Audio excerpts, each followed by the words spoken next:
Today ay sobrang disappointed ko. Nalaman ko kasi na nasira na pala ang Trezor One ko. Kanina kasi balak ko sana mag-transfer ng funds from Trezor papunta sa Binance para magbenta. Kasi magpapasko na at wala na akong pera. At nung magta-transfer na ako ganito yung nangyari. So nandito tayo sa aking Trezor wallet ano. So ito yung wallet address niya B90F. Ayan. So para malaman niyo na yun yung Trezor wallet natin. Makikita mo yan dito ano, nakahiwalay yan nasa baba. Ayan yung pangalan niya Trezor One. So nakahiwalay siya sa mga iba kong wallet na sa mismong default wallet ng Ronin, no? Kasi yan ay hardware wallet. And dito nga ay itatry ko na mag-transfer, no? So ito yung paste ko yung address ng Binance ko. And then, try natin yung USDC. So 100 USDC. So isi-send ko.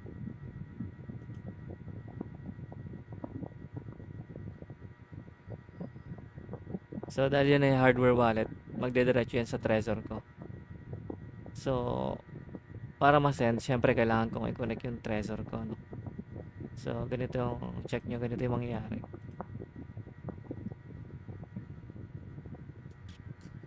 So ito yung USB, nakakonect na sa computer ko, and then sinaksa ko yung Trezor One. So ayan, nagkaroon ng error and then walang display. So nakikita nyo walang display, no? Pero yung kasi sa aking computer, binasa siya, no? So ito try ko ulit kasi nag-error eh. Ayun, no? So hindi ko napansin yung camera, nakaharang pa pala yung Trezor ko dun sa screen. So ayan, tingnan nyo. Pag binaba ko yun, ayun, no? So kailangan niya ng pin. So para ma-input mo yung pin, nakalagay diyan puro tuldok lang. Nandun yung number, yung pattern sa mismong screen ng Trezor. So ang problema ng Trezor ko is wala siyang display. So hindi ko siya pwedeng hulaan dahil napakahirap. Meron siyang 6-digit pin. At ayun, so ngayon hindi ko makukuha yung mga funds ko, no. So kailangan ko pa naman siya ngayon, magpapasko na. At mamaya susugurin tayo ng mga inaanak natin, no. Kailangan na lang natin magtago. Pero hindi. So nung nag-isip ako ng paraan, no. So unang possible na paraan naman most common naman na alam natin diyan kung masira yung Trezor mo is bumili ka ng bagong Trezor, ano. So pag bumili ka ng bagong Trezor, ang gagawin mo lang i-import mo yung seed phrase mo. So dapat talaga yung seed phrase mo safety yun kasi yun talaga yung pinaka-importante.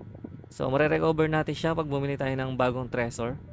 Kaso nga lang, alam naman natin yung price ng Trezor na hindi rin biro, ano. So pricey din siya. So at the same time, medyo nabawasan yung trust ko sa Trezor dahil sa durability niya. Parang napakadali niyang masira, ano. So I think meron lang 1 year or siguro 2 years pa lang sa akin to, no. So hindi ko naman siya madalas magamit. At ayun, lately kasi nakita ko na rin na nagkaroon siya ng sintomas sa screen. Nagkaroon ng line, pero nagamit ko pa siguro 2 months before, nakita ko na ganun. So hinayaan ko lang kasi readable naman kahit na may line lang na sa screen, no? Kaso nga lang yon, medyo hindi ko alam kung magta-trust pa uli akong bumili ng bagong Trezor, ano. Hindi ko alam kung bakit nasira yung screen ng Trezor ko, no, pero hindi ko naman siya nababagsak, wala namang physical damage at naka-safety naman siya sa pinaglalagyan ko, no, wala namang problema. So dahil siguro madalas or hindi ko lang siya madalas ginagamit, bigla na lang nagloko. At siguro dahil old model na rin, no. Siguro kung bibili uli ako ng bago, kung Trezor, siguro yung latest model na. Pero siguro saka na lang muna. At saka isa pa, kailangan ko ng funds ngayon, hindi ko na mahihintay. Kung bibili ako ng bago ngayon, ay matatagalan pa tayo kasi kung online natin orderin, holiday ngayon, baka hindi dumating agad. So ang isa pang naiisip ko na paraan sana is ipa-repair. Kaso di tayo sure, no, kung paano natin ipapa-repair to or kung saan magre-repair, sino magre-repair ng screen. Sa tingin ko naman yung Trezor natin is okay. Actually in-update ko na rin yung firmware niya. dun sa may Trezor Suite application. Kahit hindi kasi siya kita dun sa may screen ng Trezor ko, eh pwede ko siyang i-update sa may application. Basta connected siya, no? Kaso nga lang, pagtapos mong i-update, kailangan mo pa rin i-input yung pin code niya, no? Yung 6-digit pin code. So, wala pa ring way dahil nga walang screen. So, nung in-update ko nga siya, yung firmware, wala ring effect, sira pa rin yung screen. So, malamang hardware yung nasira, yung mismong LCD nung Trezor. So, kung ipapa-repair naman natin siya, I think, hindi ko sure kung yung mga nagre-repair merong spare na screen or kung paano nila gagawin yun, ano.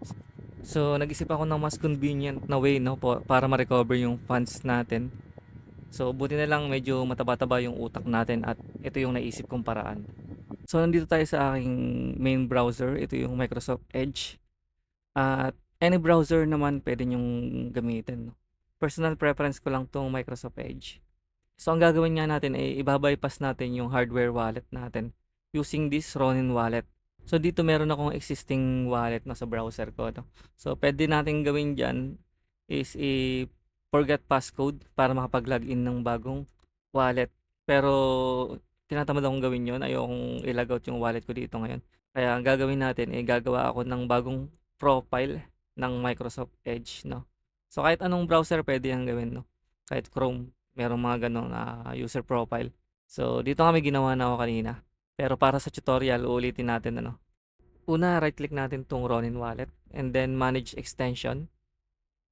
Then, yan, dito makikita natin yung view in Chrome, click lang natin yan, no? So, ito yung para safe nating makuha yung link. So, ito is para safe nating makuha yung official link pag magda-download tayo ng Ronin extension sa ibang browser, ano. So, ang gagawin ko is ikakopy ko lang itong URL. And then punta tayo dito sa profile ng browser natin, ano.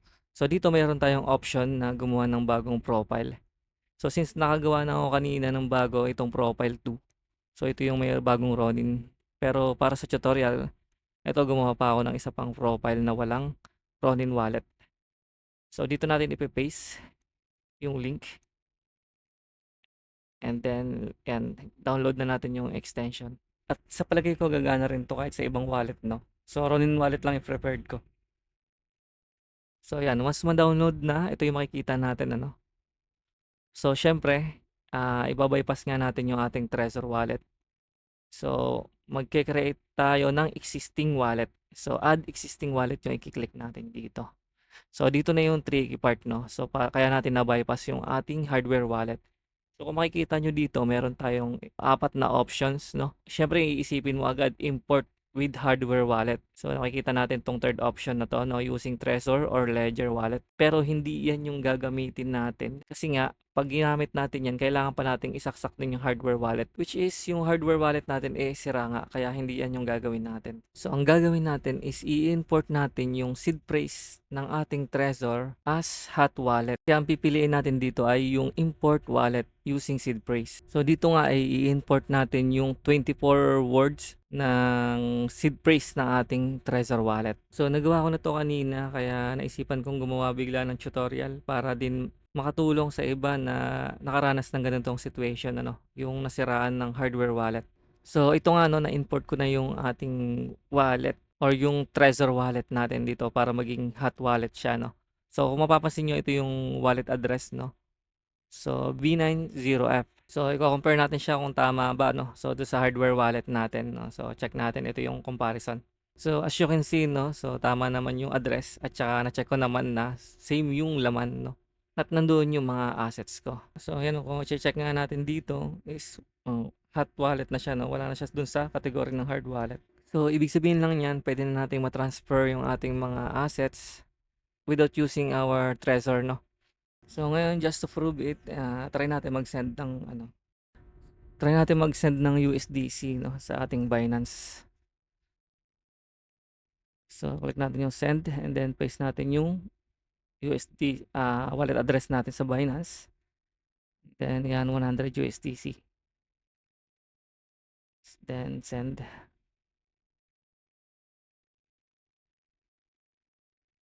So, ayan, pag click yung send, so, dapat dediretso na siya, no, at hindi na pupunta dun sa aking Trezor. So, ayun, kung nakita nyo, walang nag-pop up na Trezor, no.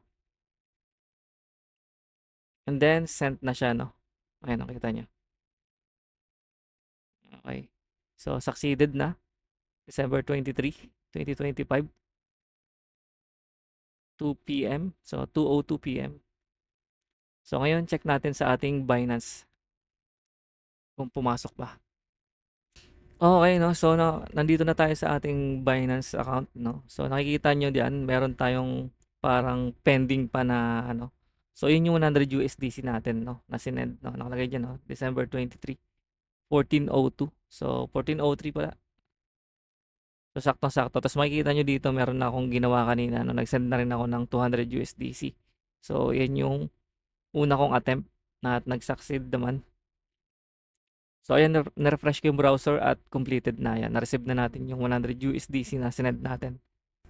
So, ayun 'no, na-bypass na natin yung ating Trezor at na-solve na yung problema natin. So, ang ano nga lang nito, ang drawback nga lang nito mga boards is yung Trezor natin is hindi na siya gano'n ka-safe talaga unless yung ginamit yung browser na pag-import ng inyong seed phrase para maging hot wallet is hindi niyo rin gagamitin sa kung saan-saang link para i-connect 'no. Pero para sa akin in my opinion, hindi ko na gagamitin yung Trezor ko na yun na sira. Ita-transfer ko na rin yung mga assets ko sa mas safe na wallet kasi hindi na rin siya safe kahit na bumili ako ng bagong Trezor wallet tapos i-import ko yung seed phrase. Kasi na-import ko na siya sa aking browser as hot wallet 'no. So, siyempre nawala na yung pagiging hard wallet ng ating wallet. Ayun lang yung feeling ko na nabawasan na yung pagka-safety ng ating wallet na yun. Pero at least ang mahalaga mga boards is na-recover natin yung wallet natin at sana ayun nakatulong sa inyo sa mga may mga ganitong case. Actually nag-research din ako kanina 'no, so kung paano ba yung gagawin sa mga